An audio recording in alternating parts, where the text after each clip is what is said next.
Hi, good morning, rise and shine, and thank you for joining the Victors Nation. Myself, Derek McCarty. Dre might be joining us after we talked to him a little bit this morning. He's headed down to the Lions game right now. Besides the Central Michigan game, this was their best looking game of the season, especially with players not traveling and resting and without Marshall and, of course, Haynes. Yes, towards the end of the season, but looks like we peaked at the right time with you know who on the clock. It's Blue Flu week or whatever else a certain group would like to make excuses from taking L's. Speaking of that, there's snow in the forecast as well too, Derek. Is And there? we're I was gonna just pulling that recap. up. I'm pretty sure there's snow in the forecast. So blue flu, snow, players sick, whatever the excuse might be, who knows? But we're gonna recap last night's contest between us and Maryland, head into the game, and basketball and hockey mentions. Also, real quick before you kick us off, Derek, shout out to the West Appear Phantoms, Division II state champions, boys. Good job getting it done. Go ahead, Derek. We're gonna brew some coffee. All right. Well, thanks for joining us. Coming off of probably the first time this year that we can say that we played. I don't necessarily count Central Michigan. That we played a complete game and a game that I felt pretty good about throughout the whole contest. And like you said, peaking at the right time. I hope so. I really hope that we are going into Ohio State week, going into the game. I think you can kind of throw all the records and everything that you've done that season out the window, anyways, because it's going to be one game. And as we saw last year, we went into Ohio State with one of the worst offenses in the history of Michigan football, if not the worst offense in the history of Michigan football, and we still ended up forward. Yep. Yeah, still ended up coming away with a win. So for those of you that are tuning in, please give us a like or a subscription via YouTube, or you can find us on Spotify or Apple Podcast as well. So let's get into it. Let's recap a little bit of the Maryland game. Let's look ahead, and we'll talk some playoff scenarios too. Not playoff scenarios, but conference championship game scenarios, because we are running into a situation that we have talked about a lot of. There's too many damn teams to try and get to a just narrow it down to two. So we're going to have to go through some tiebreaker scenarios on what would happen if we end up winning on Saturday to get us into the Big Ten championship game. But let's talk about yesterday first. So tapping into the depth of our running back room, Bredeson, 20 carries, 100 yards, 3 touchdowns. He looked awesome. Our offensive line, as much as we've talked throughout the course of the year about challenges that we have had with our coaching staff, right, and things maybe not coming together the way we'd want to see them. Our offensive line has gotten significantly better when it comes to consistently running the football ever since, and this is no knock on anyone, but ever since Evan Link went out and Blake Frazier stepped in at that left tackle spot, our offensive line has been able to reestablish the line of scrimmage. It doesn't matter who's running the ball. It doesn't matter if it's Justice Haynes, who's been a home run hitter all year, Jordan Marshall, who's been that fall forward for an extra yard guy, but also a home run hitter. Or as we saw yesterday, granted it was against Maryland, who has one of the worst run defenses in the Big Ten, but it was against Maryland, and we were down to our third string back, a former walk-on, and he gashed him pretty easily. So, I thought that looked good. I think against 2 straight weeks, I think we've seen really good things from the offense in general. Against Northwestern, we had a plethora of young mistakes, but that kind of overshadowed the fact that we moved the ball pretty much at will all game against Northwestern, and then we did it again yesterday. And we're doing it on the ground, and we're doing it through the air. Red flag is, what the hell happened to being able to get an automatic 3 points if we get inside the 40-yard line, because we are not getting that right now. I mean, yeah, do you want me to talk about that a little bit? Yeah, go ahead. So, I mean, I'm not just stats wise. I don't know what's going on with Z much at all, I guess, but I don't know. We need him this week. I mean, he was a Buckeye killer last season. He saved our asses. He's got the case of the yips. That's for damn sure. 4-6 from 30 to 90, 30 to 39 range.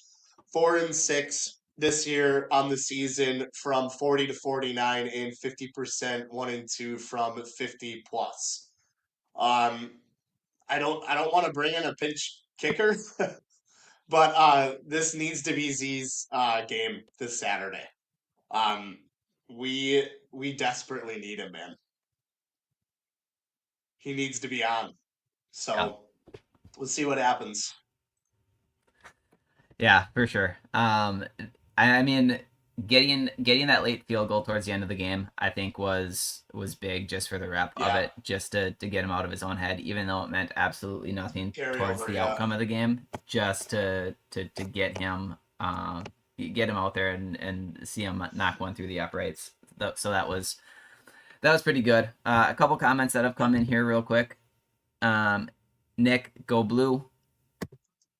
Dre, so for those of you tuning in, Dre is en route to the Lions game right now, so he is not live with us. If he gets a chance, he may hop on towards the end of the show.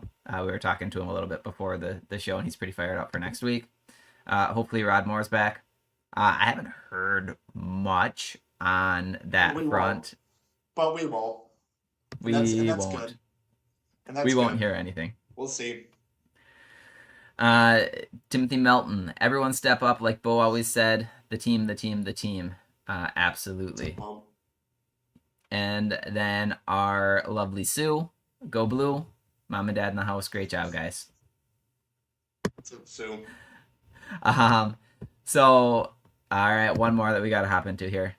Corey Phillips, take pride and heart away. Do we have an honest shot at beating Ohio State? They look good, and we are so spotty. Night. Yeah, he asked me that last night. You know, his honest question. Honest question. It's fair. The running game. That's been like 22, 23 straight times in the game, Michigan versus Ohio State. Whoever controls the ground, whoever controls the trenches is going to win the game. And I still think that holds true. Is Ryan Day going to act like Michigan and try to run the ball like crazy like he has been? There's still a passing team, obviously. Like Tate, I don't even know if he plays. It's probably going to be limited. We'll see. Jeremiah Smith is probably going to get his. We shut him down pretty good last year. Secondary issues. We'll get into that later in the show. We got some for sure. But regardless, if we got Marshall, doubt Haynes plays. Highly doubtful. But if we have Marshall in the line played like they did against Maryland, I know it's Maryland, but I think we're going to be fine. I think we're going to be okay. Anything's possible, I told him last night, too, especially from what happened last season. What was it, 23 and a half underdogs? With the team that we had last year, couldn't even complete a 20-yard forward pass, maybe 15 if we were lucky for a first down. Without Colston Loveland and Donovan Edwards last year, too. Yes, anything's possible compared to what I saw last year, and we can certainly beat Ohio State this year. They really haven't played anyone. Blah, blah, blah, Jason, I get it. It doesn't matter. It's a rivalry game, and it's the game. It's the biggest rivalry in all of sports, outside of even college sports. Anything's possible. Yes, I think we take care of business. And I'm not just saying that because I'm a Michigan fan. As a football fan, we're peaking at the right time, like I introduced the pod. Yeah. We can do it. Yeah. So, another comment that kind of lines up with this: Ohio can beat any given Saturday. So this is the way it's supposed to line up. And so I wish we had a couple do-overs from earlier in the season, but we are by far playing the most talented team, the best team that's on our schedule this week against Ohio State. And I feel like Ohio State's playing the best team that they've played all year against us too, because their schedule hasn't. Well, Texas maybe you could make an argument on, but their Depends on the schedule week. hasn't. Right, their schedule hasn't. It hasn't lined up to be a super challenging schedule either. So it's at the big house. It is. I just looked at the weather right now. 45% chance of snow. That caters to Michigan, right? Ohio State has the best defense in the country right now, statistically. They've been tough, but this game's going to come down to who's tougher in the trenches. Yes. Especially because Ohio State has some question marks with Carnell Tate and with Jeremiah Smith at their receiver position. They're an explosive offense. We know what their offense is going to bring, but are they ready to go blow for blow all game? They haven't been ready to do that the last few years. So since 2019, they haven't been able to just line up and exchange body shots and haymakers with Michigan for 4 full quarters and come out on top. And I think that that's what it's going to come down to. I'm really curious, and I know we're kind of jumping ahead of maybe the way that we're going to do things, but to be honest, a lot of us probably don't really care about what took place yesterday against Maryland, besides hoping that Max Bredeson is back next week and able to suit up and go and knock some skulls. But looking ahead, like, what are we going to do offensively?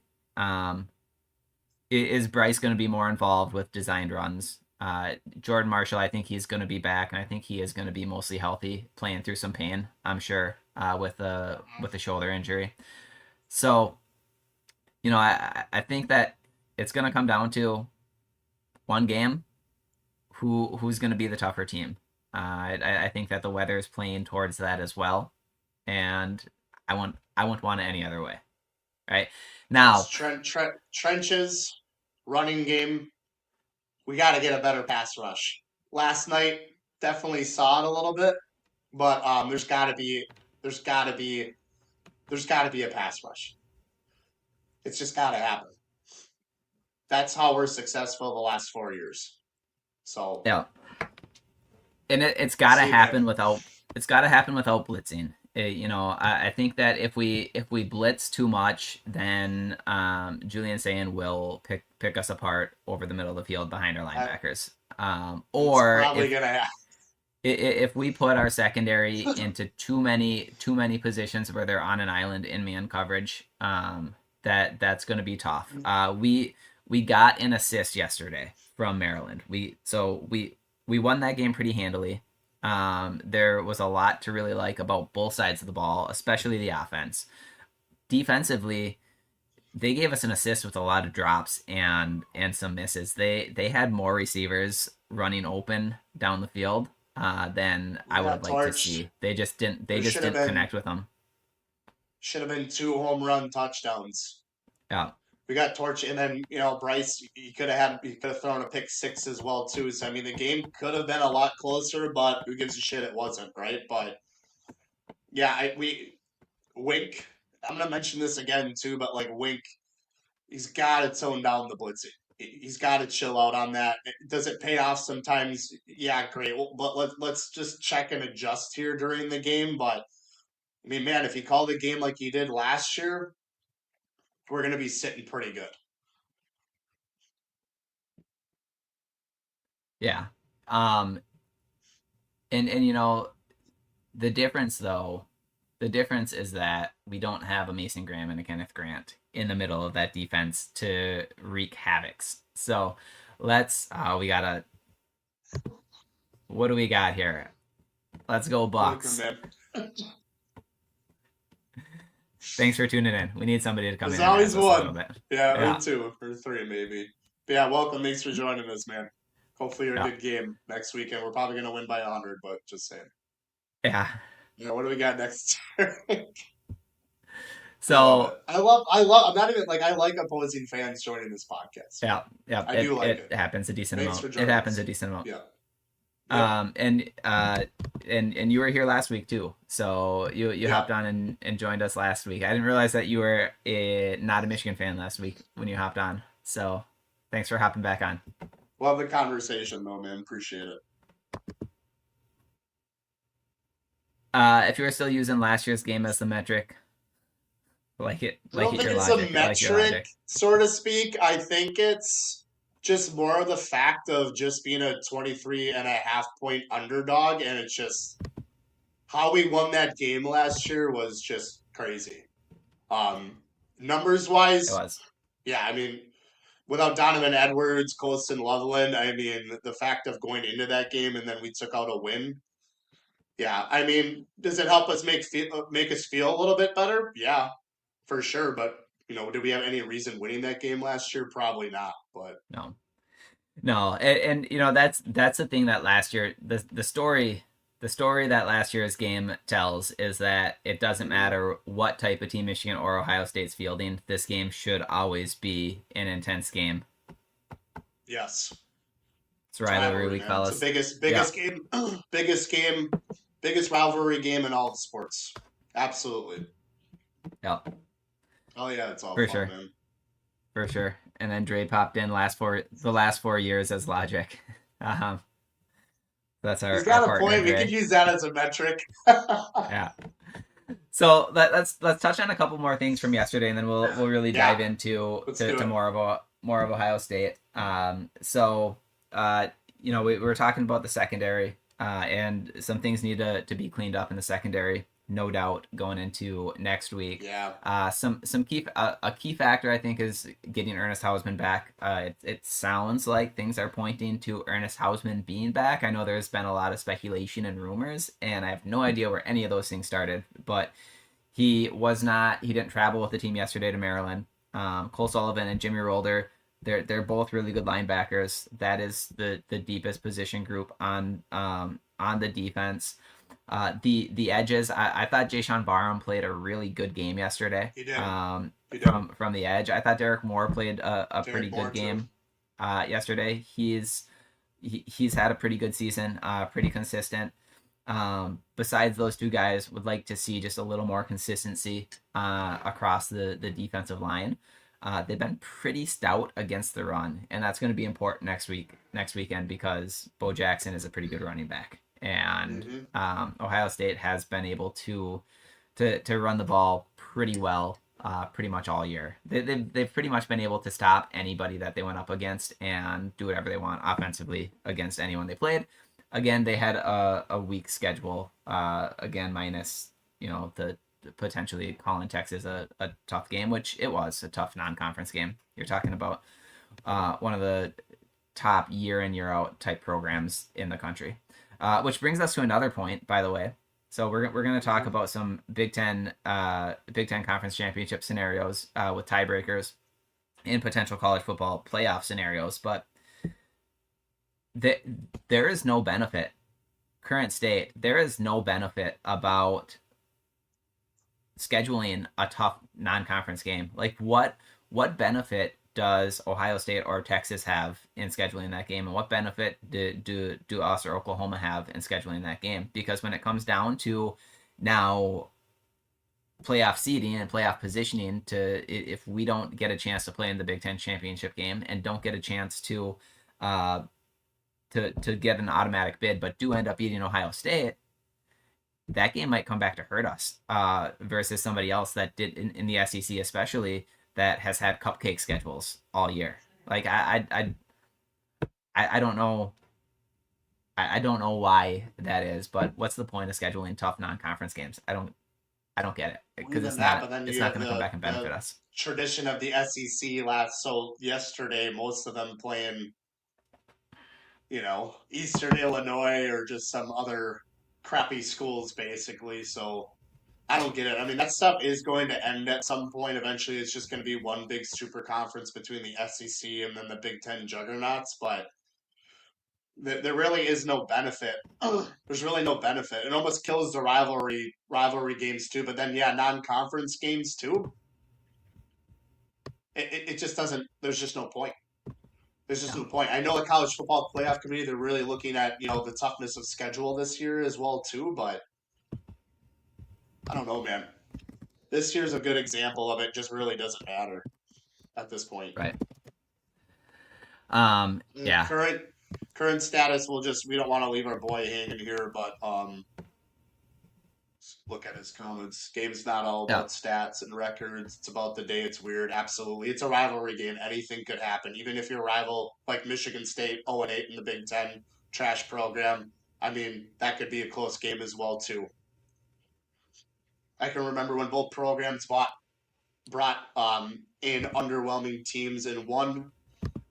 I'm an 80s baby. The game is different. It is, man. It is definitely different. It's a rivalry game in general, but it's a different type of rivalry game for sure. And then teams being so called weak, it's not Ohio State's problem. Just tell them to get strong. And then he also mentioned as well too, like schedules are made years in advance. They are. You can make some changes there as well too, but at the same time, like I said, we're facing the inevitable of this going into a big conference, SEC, Yeah. AFC, Big Ten, NFC. Some programs are probably going to drop off, but it's just going to be like the heavy hitters with revenue sharing and NIL as well too. That's all it is. I mean, that's what it's going to turn into at some point. Right. And you know what I was saying with schedules is, you know, you should be you should be rewarded for playing tough teams and putting those games Should. together, right? Those are entertaining games for the fans and everything. And it just all it does is it certainly helps the team that wins that game. But it also doesn't seem to reward in any way the team that loses a tough game when it's compared to a SEC team that maybe plays like Georgia State or some shit like that, right?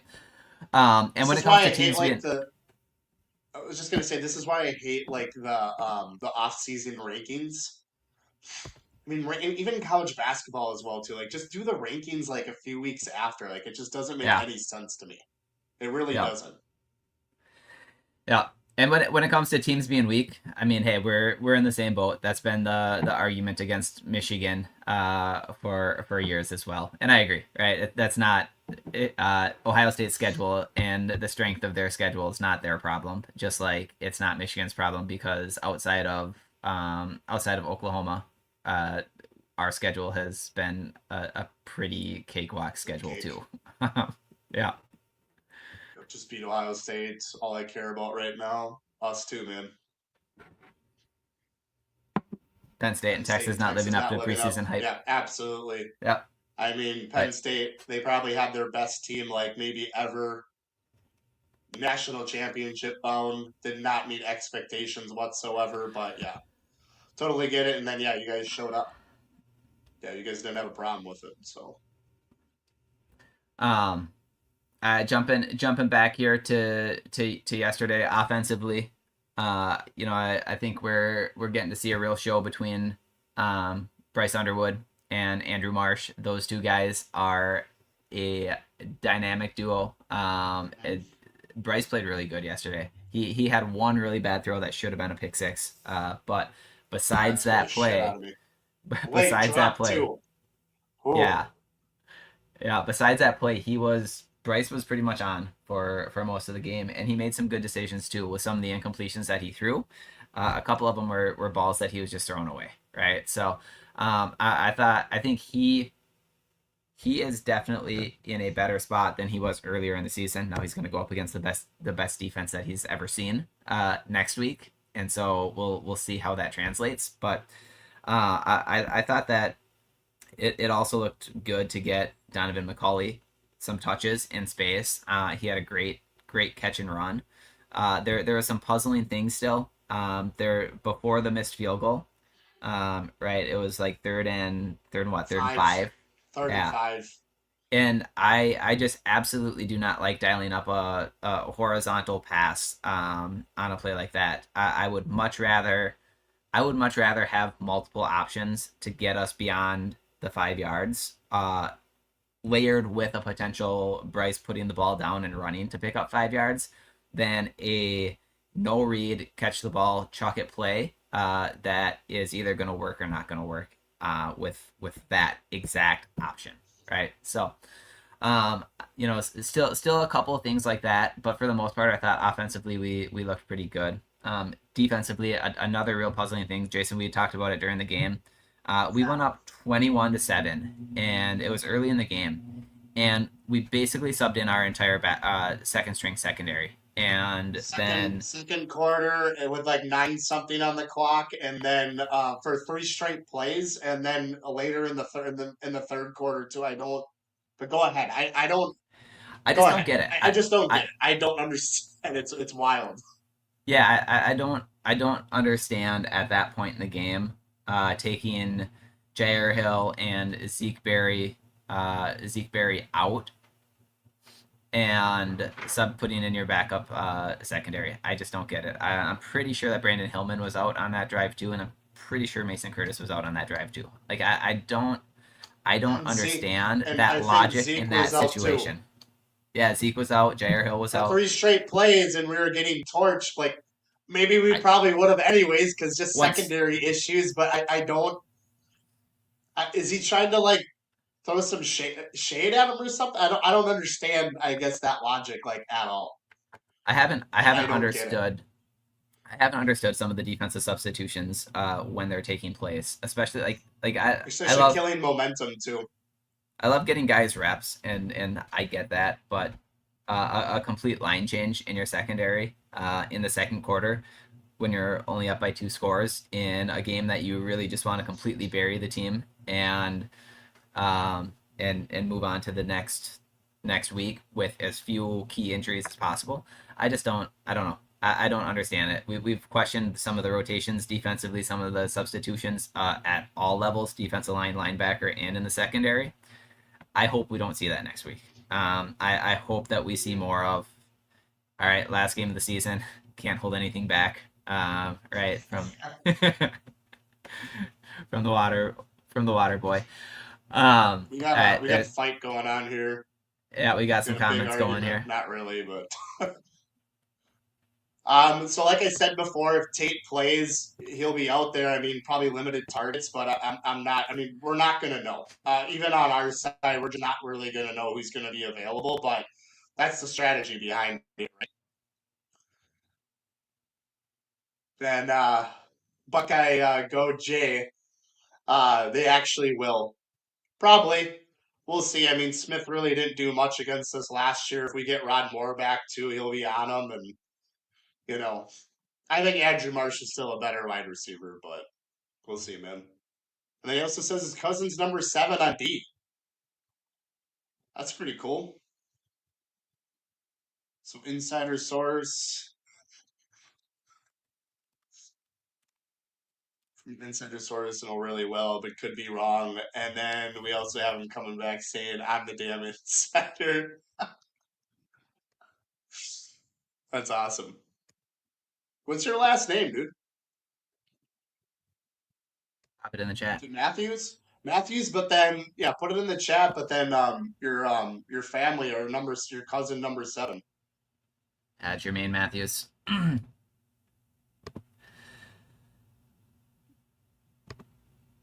Sorry, and then I ran to this channel looking for another. Actually, Decided to decided to continue to watch. continue to Enjoyed the watch you. guys. Good. Good. Appreciate it, man. Yeah, Appreciate yeah, it. definitely. Thanks for joining. But yeah, that's pretty cool. We'll see. It's awesome. We'll dive in here to the game. But Jason, any final thoughts on Yeah, the Maryland. game yesterday? Yeah, so I thought Chip Lindsey called a pretty good game. I know we just talked about that 3rd and 5, which was I like who it was dialed up to. Andrew Marsh. I just there and then I am confused, and also the clock management. Um, liked it towards Yes. the beginning of the game, but my God, like when we're driving down the field, a really good play, and then we wasted a lot of time. And then timeout utilization on the drive before halftime. Like I'm not sure, and I'm not just stuttering. I'm just like we're just confused with the secondary stuff and then the clock management. I just don't get it, but I think we're gonna need some better discipline on defense for sure next week. So we should have been off the field a few times. I know Brant had that late hit, which was like kind of questionable as well too. But at the same time, overall game, but clock management, and then that 3rd and 5, I just don't. I didn't understand that, but piss poor clock management before the half. I didn't get it. But we reached the red zone pretty much every single drive, or Maryland's territory, I should say, every single drive. Most of the time in the red zone, cause the walk on, man, can that guy take a big hit? I mean, you can hear it on the TV. Like he was getting clocked sometimes, but taking Yeah. names, shifty as all hell, 100-yard game, averaging 5 yards per carry and 3 touchdowns. Great game for him. He stepped up, and what an even better story for him as well, too. So props to Yeah. Cuz. Shout out to the offensive lineman. Jasper Parker got his fourth touchdown on the ground as well, too. Tony Alford, we don't talk enough about you. He has done such a great job with that group. It's incredible. No, he came from Ohio State. Last couple of years, he has done a tremendous job, especially this year. If we have our 3rd and 4th coming back, we know Maryland's rushing defense is absolute trash. But still, all said, guys can take hits. They can shed tackles. They're shifty as all hell. Tony Alford, that's 100% on you, man. Props. Andrew Marsh, we talked about a little about him like a few times this episode. We always do, but looked great once again. Nice pass from BU and catch for a touchdown, 76 yards last night, 641 yards on the year, and leads the Big Ten since October 1st in receiving yards, proving to be the guy for punt returns and kick returns as well as for averaging positive yards. So he's got great vision as well too to see in the field in that position. He's killing it right now. Keep it up, dude. Generational talent. I'm gonna keep saying it. Last episode, last Sunday, I said it as well too. Might be a little bit early for that. I really don't care. Sue me. He's a generational talent. Freshman. He's an absolute freak. McCulley adding a second touchdown for the receiver group. Only 2 targets. And then the tight ends. Been bitching and complaining about it for the last how many weeks. Getting them more involved. Klein, Zach Marshall, making big catches for big gains as well too. And Derek, we probably haven't said this all year, and to be honest, we didn't even say this at all last year. But what did we see on offense? We saw balance, right? We saw Yeah. the passing game, and we saw the running game. For the first time in 2 years, I can confidently say last night we saw a balanced offense, which is awesome. We're gonna Yeah. need that, but our running game needs to be successful next week, as well as in the trenches on both sides of the field. Yeah. 12 and 14 on 3rd downs, incredible. And it was our 6th game this year with 400 plus or 400 more yards on offense. So awesome job. Offense got it done for sure. Defense came up with some big plays, held Maryland to a few field goals, interception by Mason Curtis. It's crazy. We should have more. We had a couple of drop balls, but maybe that's why they're defenders. But we only had 12 interceptions all year. Zeke Berry with the glove on the ball to prevent the deep gain, which we got torched a few times, but inaccuracy for passing and drop balls from Maryland really helped us. We're going to need some of that next week as well, too, but see what happens there.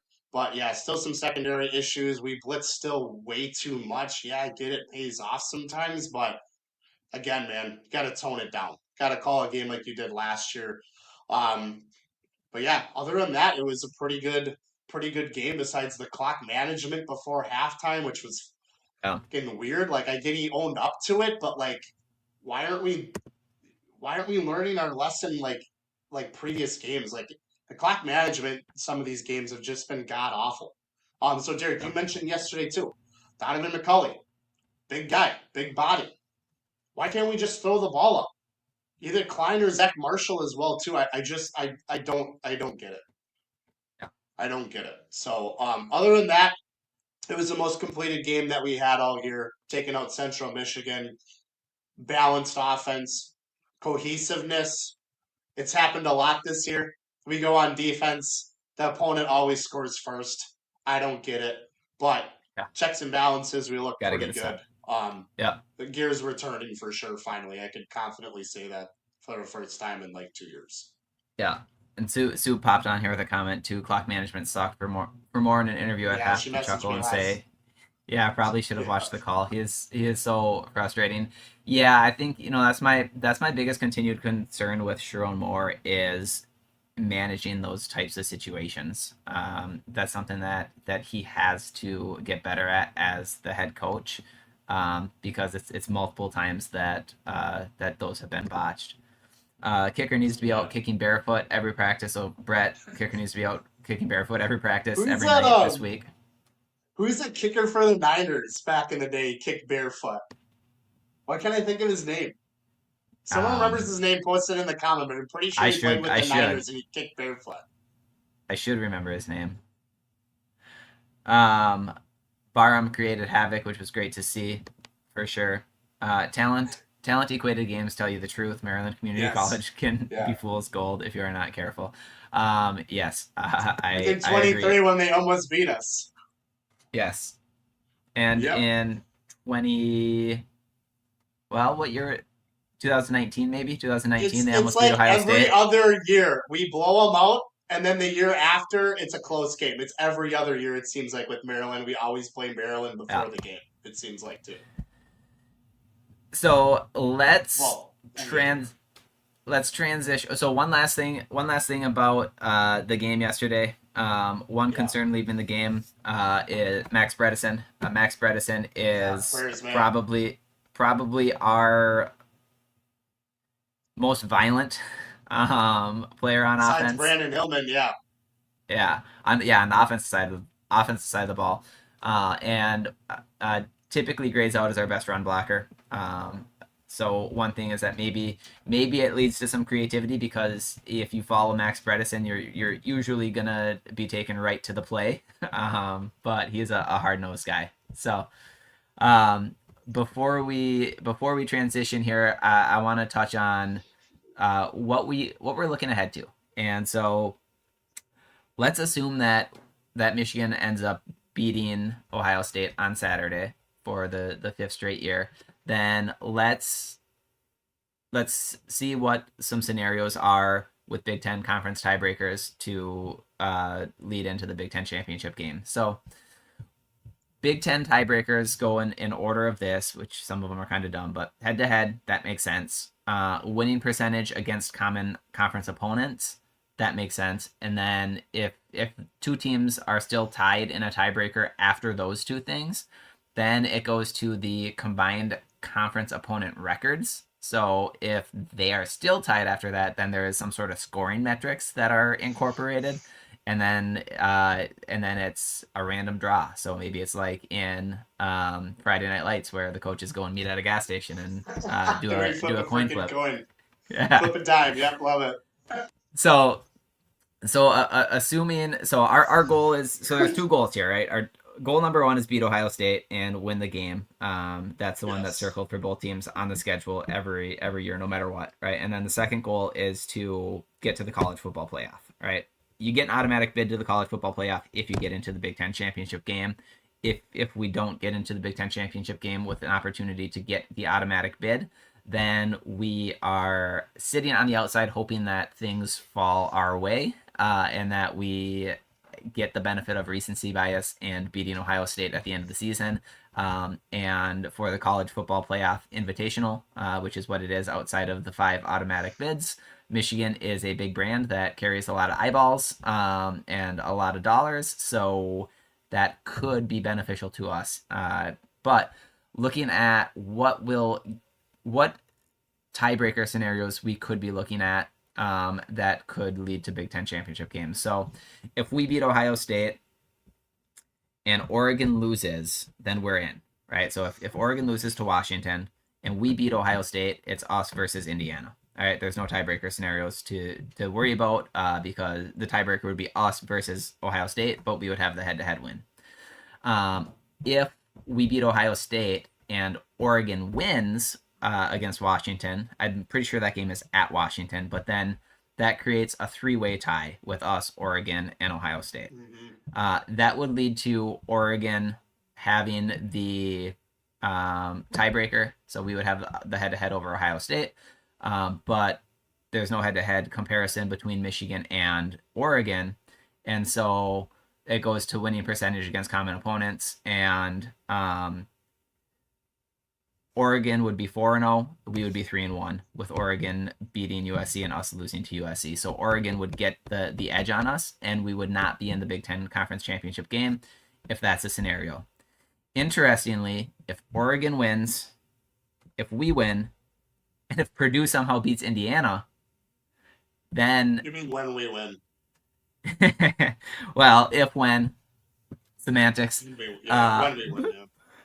But if there's a 4-way tie with Indiana, Ohio State, and Oregon and us, meaning that we win, Oregon wins, Purdue beats Indiana, it would actually be Michigan versus Oregon, because when it comes down to winning percentage against common conference opponents, we would be undefeated, and Indiana would have one loss against Purdue, because that would be the common conference opponent that falls between us. So if you're looking for a rooting guide this weekend, shit show.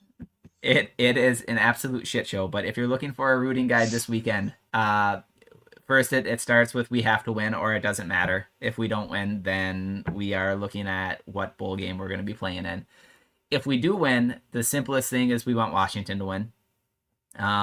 If Washington doesn't win, then we want Purdue to go and upset Indiana to end the season. So now, all that being said, get some comments here real quick too. Catch up. We got Senior Chief Matthews commenting again. Which just taking shots, dude. Love it, dude. Keep bringing them, man. Yeah. I don't know why we get a lot of USC people out here too, but yeah, dude, we love it. It's a rivalry, bro. It's fun. Sue, answering your question, it was Jim Miller. Yep. Surprised you don't have his jersey, Derek. It's crazy. I don't wear jerseys. They make me look like a little kid. Michigan's all right. So Michigan is in a weird situation. If for a miracle Michigan beats Ohio State on Saturday, they play IU in the Big Ten Conference game and gets demolished. They still run the risk of being left out. That is actually true. I mean, I would rather have the shot last night. I would rather have the shot at an automatic bid, personally, than hoping that things fall that way. Yeah, especially with Utah. Dude, Kansas State, what the hell happened to you guys? Like, especially with Utah winning yesterday as well, too. Didn't help our cause, but regardless, we beat Ohio State. We're going to jump them anyways. Georgia Tech got absolutely spanked against Pittsburgh, so they weren't going to get it anyways, probably. 16. And then, all right, and then against equated so-called talent, Michigan lost twice. Actually, got shit on in one of the worst games by far the worst game that they played in about a year and a half against USC. That was just absolutely awful. And Ben Giffen, let's go. Neighbor, what's up, dude? Hope we see you later. Go Packers. All right, and then one more thing that I do want to highlight before we truly dive into the Ohio State game is and you know, this one is specifically for Ohio State fans, the Hammer D's Nuts t-shirt. So we've continued to build out and add merchandise to our store, thevictorsnation.com/shop. As you can see, some of the more recent or more relevant gear that we put on here, the old school vintage VN logo Hail t-shirt, the Batman t-shirt, the Hammer D's Nuts shirt, and then hey, keep your ears warm, keep your head warm this winter with a VN logo winter hat. So if you're looking for merchandise, if you have ideas of other things that you'd like to see us put together, let us know. But get some Victors Nation gear at thevictorsnation.com/shop. And as you go there, we are still continuing to drive our promotion of Cora's Crew. Cora Fuller, again, 6-year-old battling childhood leukemia. We've got a line of Cora's Crew apparel where all proceeds are being donated to the Fuller family. If you'd like to donate separately from buying merchandise, just let us know. But the merchandise is a great way to get the cause out there for supporting something that is absolutely awful and no family should ever have to go through, in a way that also helps support the family to navigate through that. Please do, if you have Facebook, you'll see it in my title, The Victors Nation, but search hashtag Cora's Crew, and you'll get a lot of information of like current posts of anything that hashtag's been used on. So if you want to see the story, follow along. They have a GoFundMe as well too, a Caring Bridge page. But please go help support her in her fight against leukemia. So thank you. All right, we got another comment here from our Ohio State friend. I wrote that to support the eyeball test element.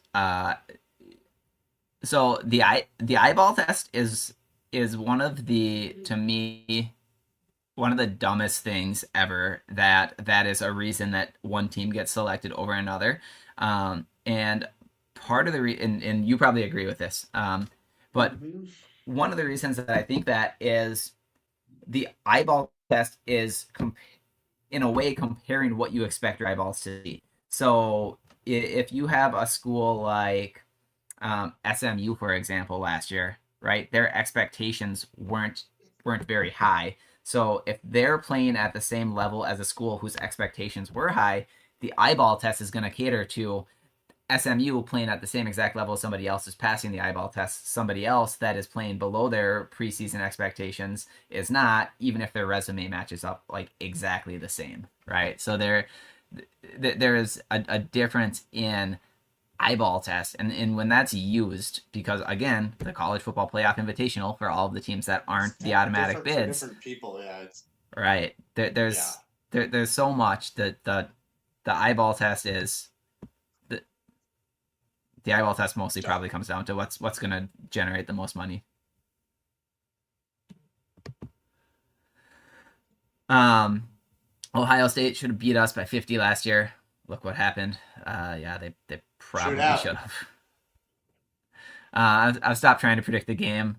Laugh out loud. In years past, I thought Mich would beat Ohio State and we won. Vice versa. I just watch now. I know it's one of the funnest games to watch. It's one of the most emotionally driven games to watch. Some of the things that I want Senior Chief too. I want you to keep that thought process though. Keep predicting games, please. The last 4 years have been pretty good. And I don't know if you currently or previously, it looks by your picture like you might have are in the military, but thank you for your service as well too. Appreciate it.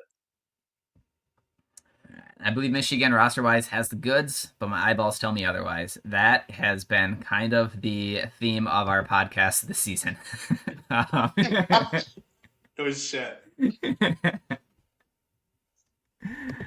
And then he dropped a thanks. Again, again, thank you for your service, man. Appreciate it. Well, let's take a few minutes here and look ahead then. I know we've intermittently been talking about it this week, but keys to the game, right? Keys to the game. So Ohio State is they're good. They are a very, very, very good football team. Defensively, one thing that stands out is that they're just what have they given up, like 8 points per game this year or something ridiculous like that? Yeah, they lead. It's I got it up here. Just let me 7.6 points per game. 7.6 points per game. 7.6 points allowed per game. Indiana's behind them with 11.6. So, I think that we talked about winning the trenches. The team that runs the ball is typically for the most yards. It's the team that typically ends up winning the game. I think we got to bend but don't break defensively. I think we've got to sit back and try and trust our 4 or 5 man rushes to get home, or to at least impact the play and put pressure on Sayan, because I think that is something that in that game, in the big house, in potentially cold, snowy weather, if we can impact their passing game and force them to try and run the ball, our run defense has been pretty good. If we have Ernest Hausman back, we against USC, we got gashed because we were missing gaps and we were missing tackles. I don't think that's going to happen this week. I think it's too big of a game. I think that we've improved a lot from that game. But, I think that we've got to lock in and play fundamentally sound football, bend but don't break. Ohio State's going to move the ball. We just got to prevent them from scoring a lot of touchdowns. Offensively, there's one play sticks out to me as maybe a metaphor for what I want to see out of Michigan's offense, right? So running the football, we've been pretty good the last several weeks. Really pretty good all year, right? But we've gone from early in the year hitting home runs to now running the football to sustain drives. And that's big. We've got to be able to do that. We've got to be able to take some air out of the ball against Ohio State, not try and turn it into a shootout because they've got much more firepower than we do on both sides of the ball. And so if we can do that, but if some of the stuff that we've saw this year that is a clear tell of what play we're going to run is setting up other plays for this game, I want to see them come out now. So I texted you this. I texted some other people this yesterday, Jason. So for example, this year, every single time that we've split our running back out wide and we've gone 4-by-1, so 4 wide receivers, typically to the right side of the line of scrimmage. I'm trying to think if I ever saw it run to the left side of the line of scrimmage. And then 1-on-1 on the left side, right? So the running back has been lined up at about similar depth of Bryce Underwood. 100% of the time that's been a screen to the running back. Every single time that they've lined up in that formation, it has been the same exact play, and it's usually been successful. Minus the one that went through Kuzdal's hands yesterday to start the second half, that play has usually been successful. Now, every single time that they line up, I call the play from my couch or the bar stool or wherever I'm watching the game. I know that the opponents also know that, but it makes me think of the movie Varsity Blues when Johnny Moxon is trying to run the oop-de-oop and line up four wide receivers on one side and then try and win on man-to-man coverage on the other side. I hope that we're setting something up like that. I hope that plays like that. There's also a lot of plays where we are bringing Bredeson if he's there, where we're bringing that fullback in motion. That lead us right to the play. But a fake or a keep with Bryce would be open. So there's plays like that where I just hope that our tells where I see something on TV and I have a good idea of what play is going to be run. I know that Ohio State is smarter than I am when it comes to diagnosing trends and keys and down and distance what Michigan's going to be doing. So I hope that we see a little bit of something that we haven't seen this year with the play designs that have consistently kind of been tells and been pretty significant with what we're going to do. Like if we're in 3rd and 1, I can almost guarantee you that if we're under shotgun, that we're going to run the play where Bryce is kind of moving forward and we're running that ball through the A-gap. We've done that pretty much every single week on 3rd and 1, and I hate when we don't go under center on it. But dude, I don't either. I don't get that either. But pull it, give that look and pull it. That's what I want to see. But I think to me, Ohio State, number 1 defense in the country. We've got to be able to sustain drives, and then defensively, we've got to be able to get pressure with 4 or 5 man rushes. It's okay to bend. It's okay to give up some drives. Okay to give up some first downs. But let's do what we did the last couple of years and not break with that. And like you were saying, Jason, special discipline. Special teams. Discipline. Yeah, and special teams. If we can hold Ohio State to field goals, if we can get a grip and influence field position when we have to punt the football, we haven't done a very good job of that. Right? Yesterday we didn't punt at all, which is fantastic. But typically this year we have not done a good job reversing field position. But I think having Andrew Marsh return punts is huge in one game, and in a game and a return, basically, he leads Michigan in punt return yards. So probably leads Michigan in punts fielded. He did like last week. He had like the longest one before Samaj as well too, and that was like his first few.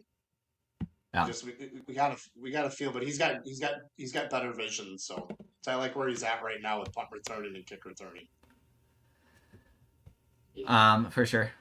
But what are you looking for? Key matchups, keys to the game. I mean, it's going to be a hard-nosed football game.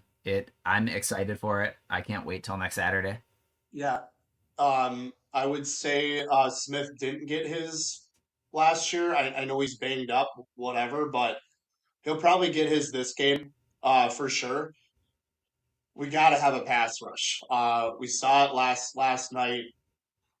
Do we see it in other games consistently? Maybe not as great, but we have to win in the trenches. Where do you build a football team? You start in the trenches, right? You start with your offensive line, actually. But regardless, we gotta win the trench battle. That's the last 4 years key to success. And we got to be able to run the damn ball as well, too. Like I said, the last 22, 23 straight games of the game, who's ever led on the ground has won the game. Ohio State, they tried to make that their identity at times, not all the time, but during the game, they tried to run the ball a lot more. They're probably not going to do that as much. I mean, they're going to air it out. They're always going to. They're a passing offense. But if Wink calls a game like he did last year, we'll be fine.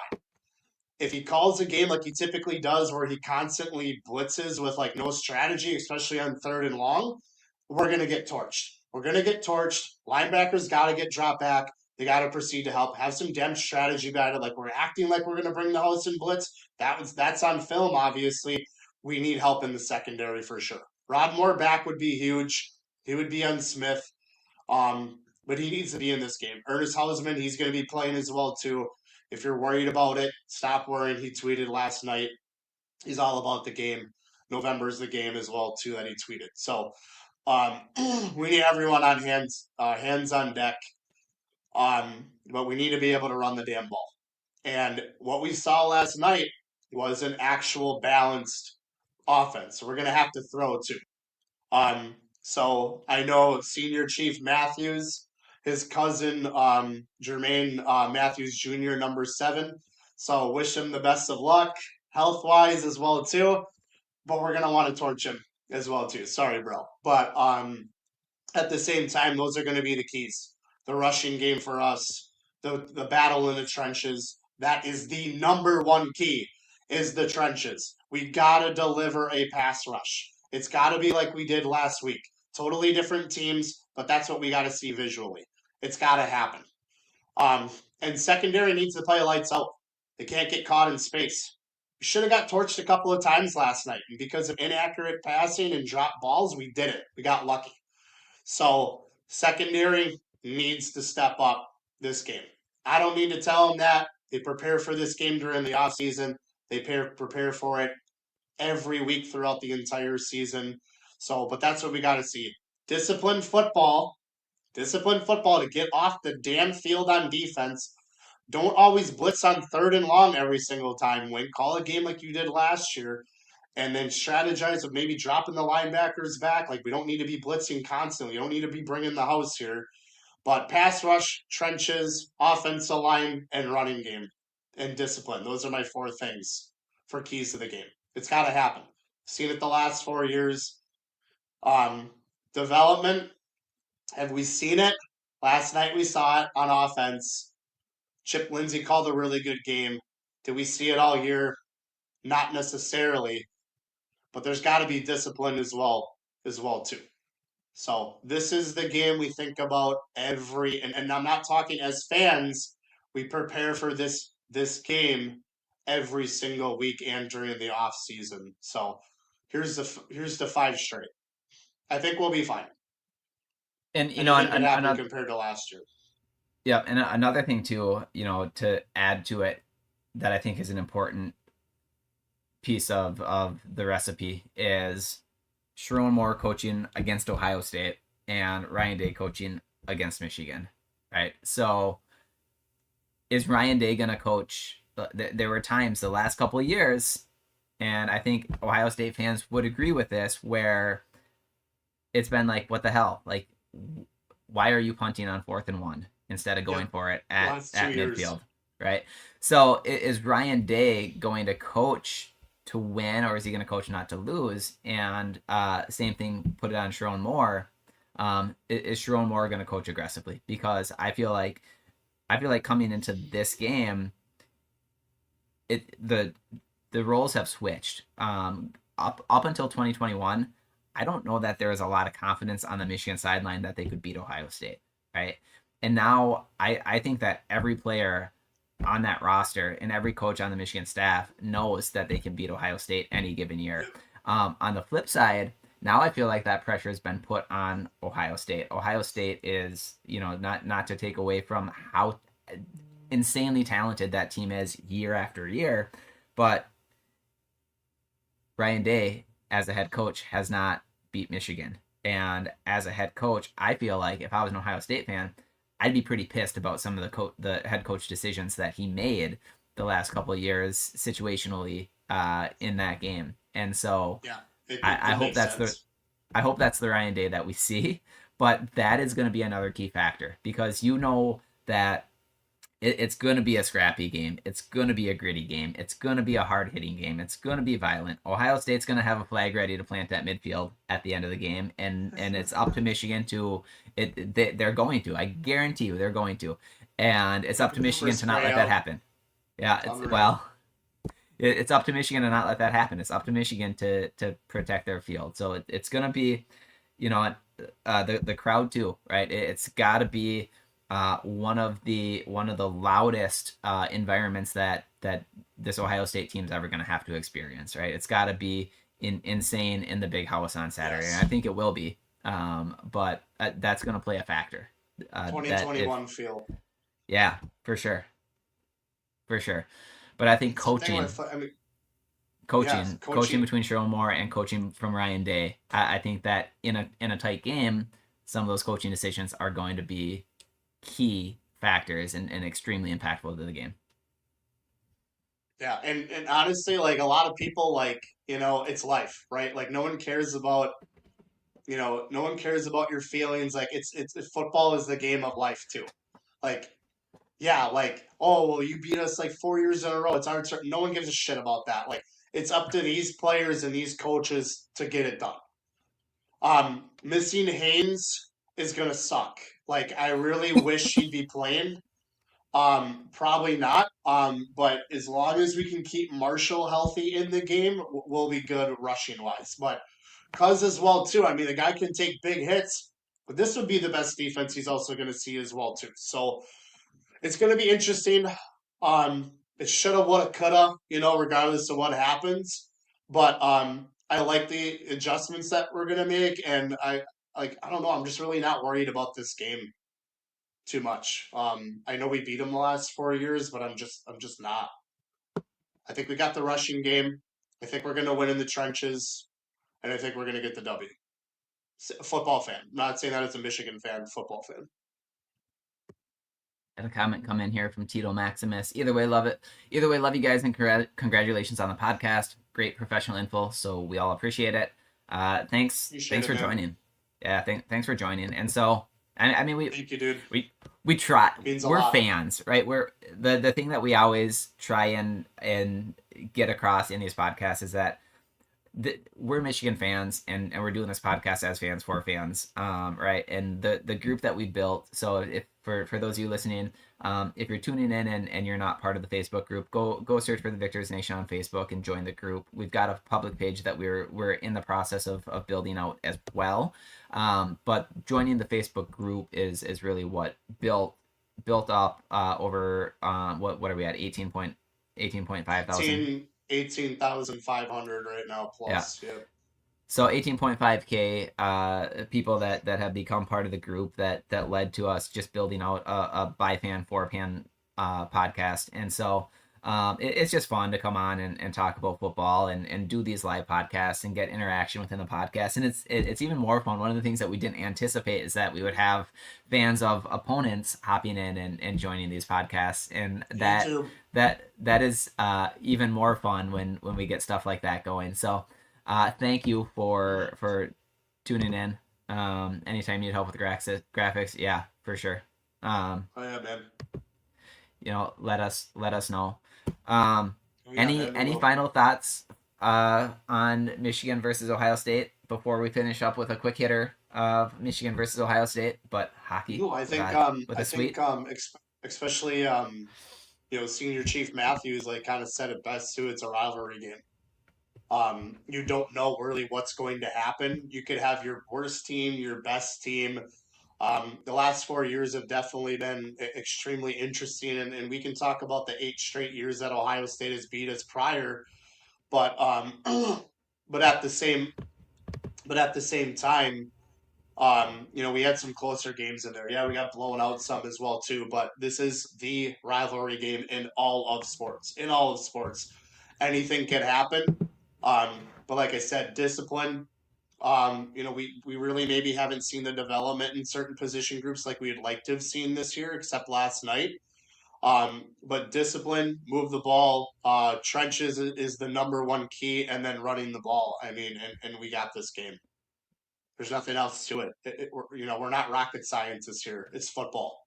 It's fucking football. So play your asses off, win the game. It's at the big house. We're good. We're good. Got a comment here from P Maximus.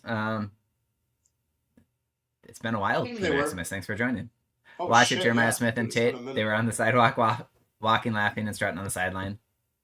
Yeah. I mean, they'll be in. They'll be in. And then Tito Maximus, big win at the big house for the Blue. That's my prediction too. Tune in later this week for some score predictions. I don't know what my score prediction is yet, but I don't know yet either. Yeah, we're gonna wait on that one a little bit. We usually have this like Tuesdays or Wednesday nights, but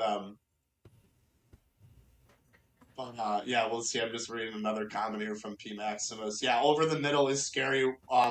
Well, another thing that doesn't help is when Wink blitzes 97% of the time on third and long or second and long.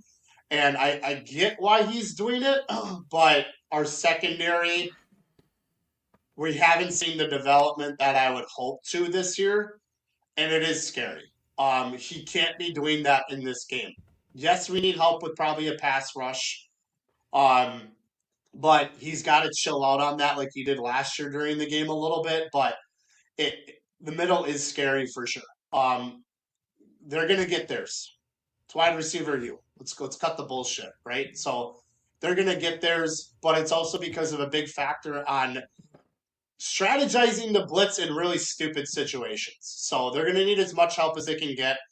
Our secondary should not be this bad. Rodmore should be back for the game. We got Ernest Hausman playing as well too. So and then Cole Sullivan. I'm predicting 5 interceptions from him on Saturday. We'll see what happens. God, it'd be tight, wouldn't it? 4 out of the 5 pick sixes. Oh my god, I'd be passed out. That would be. But yeah, I agree. The middle is scary, but it's also because what coaching has done and put secondary players in that position. They shouldn't need it. We got the talent, but we've gotten torched a few times this year. I'm using few as being nice because it was a lot. Yeah. So yeah, I agree. So quick hitter here to finish up. We're looking at Michigan hockey potentially jumping to number 1 in the country after this weekend. After a weekend sweep over Ohio State and a Wisconsin weekend sweep over Michigan State. So I would expect that Michigan hockey jumps into that number 1 spot, continuing to play pretty good. What was the score yesterday? 8-1. 8-1. We shit canned them. It was 5-2 on Friday night, and then we just shit all over them 8-1. And 8-1, we must have pulled our goalie, or we must have pulled Jack or something. But yeah, completed the sweep last night, 8-1 victory, and it was actually our 100th win versus Ohio State hockey. So stars are aligning, people. We're beating Ohio State in football this weekend. Grab a drink. I'm gonna grab like a lot of them, but like our 100th win over Ohio State hockey last night. We're gonna win. It's coming Saturday. Yeah, love it. Michigan basketball coming up here. So between our last podcast and this podcast, just had a game against Middle Tennessee State, and Yaxel had a fucking phenomenal game. 25 points. Was the game. 12 rebounds. I mean, he played awesome. Cleaned up some of the turnovers. We still had 12 turnovers, but cleaned it up quite a bit from what we had against TCU. Last couple of games. Jeez. So then this upcoming week now, depending on when you're listening to this podcast, for those of you that aren't listening live, this upcoming week we've got a couple tough games, San Diego State and Auburn on the radar. So I'll comment on that too. Just to jump back, but yeah, 4-0 on the year. Yax is him. Put up 25 points. Him and Mara combined for 22 rebounds. Morez had 7 rebounds outside of that. 37 defensive rebounds in total, which we really struggled with last year. Trey McKinney, quiet game. Didn't shoot as good, but he'll bounce back for sure, freshman. Um, yeah, but it was the portal's #1 players night. I mean, Yax had a great game. He was the guy. Got to start nailing threes, 20%, 5 for 25. Yikes. Middle Tennessee was right around that percentage, but they also shot like 12 more 3-pointers than we did. But they hit 10. Getting to the line has been our bread and butter. 19 points from the charity line. Next 2 games, like you mentioned, Derek, back-to-back days. At home and on the road. Am I reading that right? Tomorrow night? They're both in Vegas, I believe. They're both in okay. So it was showing at and home. Okay. So that's insane. So late right. night ass games. So I think it's 10:30 p.m. Eastern Standard Time tomorrow night. Woof. But then Auburn, who knocked us out of the Sweet 16 last year, they've been an on and off team. They've been struggling against some shit opponents, but like held their own against #1 Houston. So I don't know. I don't really know about Auburn. Hopefully we catch them on a bad night Tuesday, but we'll see. But yeah, other than that, I mean, as being Michigan fans, women's basketball, they almost beat almost beat UConn, dude. Yeah. I mean, they held their own. Swords had a pretty good game, but as Michigan fans in general, holy shit, are we lucky. Between football, men's basketball, women's basketball, hockey, and then other sports I know that I'm not mentioning either. I know women's volleyball is doing pretty good. Wrestling's doing pretty good right now, too. Damn. Name another university that is that good and loaded in sports. Athletics with probably the #1 public university in the country. It's absolutely incredible. So props to coaching. I know football, I go off on that staff sometimes because some of the shit just doesn't make sense, but I'm not wrong. But yeah, it's we're pretty lucky to be fans of this university for sure. Yeah, a couple final comments that have come in. Sue, Yost was so fun last night, 8-1. I'm jealous that you were there. P Maximus, a couple comments here. We got to make a trip to the Chrysler and Yost. I know. It's got to be. You actually might be going to a basketball game this year, though. Maybe. Possibly, yeah. P Maximus, with OSU wide receivers back, they have the middle of the field with their tight ends. Jay Hill looked lost. Jair Hill did. He was in the trail position quite a bit yesterday. But yeah, the biggest thing is that we can't vacate the middle of the field. And we've also got to get proper depth in the middle of the field. So I vented about this a while back. Like, I can't remember who we were playing against, but just situations where even when we're dropping a linebacker into coverage to take away that middle of the field, third and 12, and the linebacker had like 7 yards of depth and just right over the top of him. Where you prefer 2nd and 22, middle of the field, a little bit more depth. And then P Maximus, we were talking about this earlier. Actually, I'm worried about our constant rotation. We don't have a rhythm that agreed. We've been talking about this We've been talking several about weeks, this, P Maximus, almost all season. Last 2 years. We've been talking about this with the rotation. Like, there's no momentum. We lose rhythm. Absolutely. I don't. It's not about getting reps. It's just like, okay, I get we're kind of deep here, but we got to start playing our hot hands. A little too late now, but like we got to have the best player in the game for next week. The constant rotation, I still don't get it. If it's to prevent someone from transferring, well, here's a news flash for everyone. College sports is turning into a business, okay? You play your best damn player. Yes, you're in the locker room now with someone getting more NIL than you or revenue sharing headed to a certain player. Tough shit. Work your ass off. You got to play the best player to win games. I don't get the whole rotation on defense, especially our defensive line. it's just another question that raises more questions. It's tough to respond to it. I don't know the reasoning behind it. Agreed. And then final comment here from Sue. Great job, guys.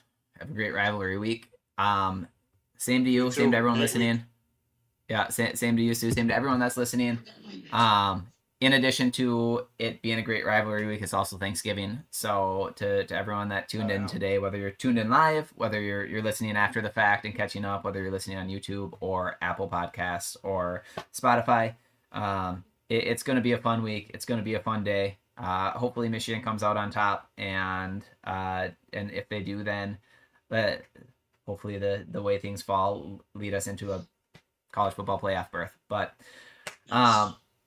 thanks for tuning in. Be sure to give us a like or a subscription so that you can catch every podcast that we do. We typically go live, so continue to join us live and be part of the conversation. But let's go have a fantastic week and go Blue. Let's win on Saturday. Go Blue. Hate week officially. So like I said, discipline, trenches, and running game. It's got to be there for sure. So yeah. I think we're going to win. I think we'll do just fine. But thanks again for everyone that joined us. Like Derek said, subscribe to our YouTube channel please. We work our asses off on this. Our Facebook page is up to 18,500 plus right now. We're working on a public page. We also join us on Spotify and Apple Podcasts if you missed most of the hot action when we started at 10 o'clock Central Standard Time. But YouTube, free to join. Please help us build that. We're trying to get to 500 and then 20,000 plus in our Facebook group. So thank you for everyone tuning in. We're going to beat Ohio State. Go Blue. Go Blue.